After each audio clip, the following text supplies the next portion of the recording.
soft and early goals is killing you all the time. Well, there's no doubt about it. I mean, I think to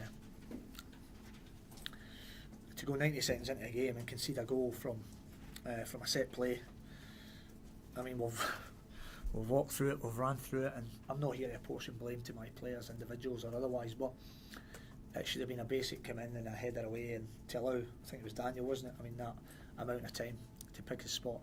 Then obviously it gives you a lot to do in terms of a foothold in the game. Because again, if you've lost a couple of games, confidence can be down with 1 or 2, and that's certainly not the ideal start. Having said that, started to get back into the game, and the second goal Chelsea were pleased with, obviously from their point of view, but we had enough players back to deal with that.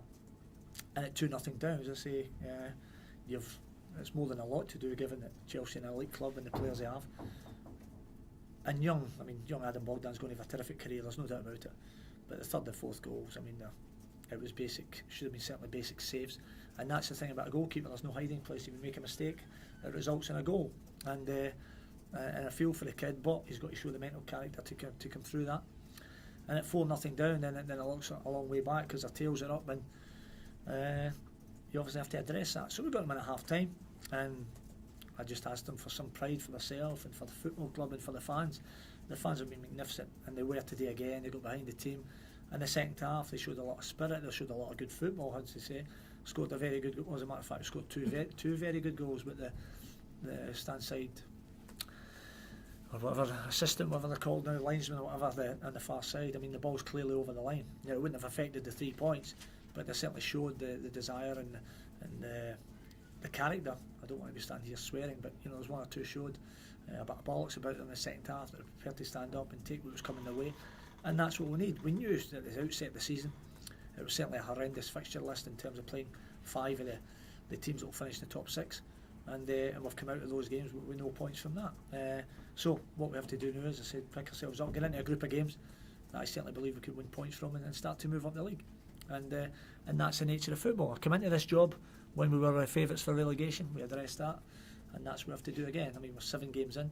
We have to now get into this group of games ready to win.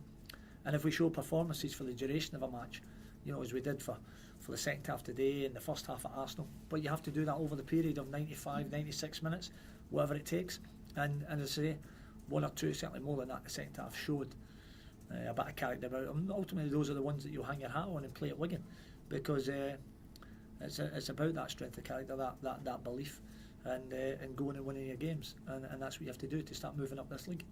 Oh, were you worried about the amount of space that they were given in the first half? And for the fourth goal, I think Louise carried the ball about. Yeah, but you've got to remember. Yeah, well, you've got to remember it's 3-0 down at that time, and it's not the biggest single thing in today's game was the first goal, and that wasn't, nobody carved you open there. It was just a basic corner into your box.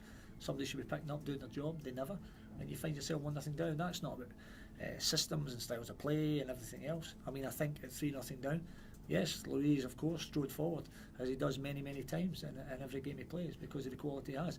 And again, whether people were feeling a little bit low and fragile at that point, of course I can accept that. There's no doubt about that, because that's a confidence thing then when you think, it's went 3-0 through, and you look at the goals. I mean, Chelsea were pleased with the second goal. I think it's avoidable, but out with that, I mean, every other one of them's avoidable in the game.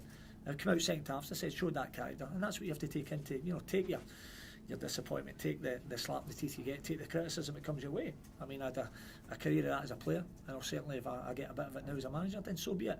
People have said lovely things for 6 years, and and with the success I've had, I've been moving on. And ultimately, if I, as a manager, pick the teams, come in for criticism, then so be it.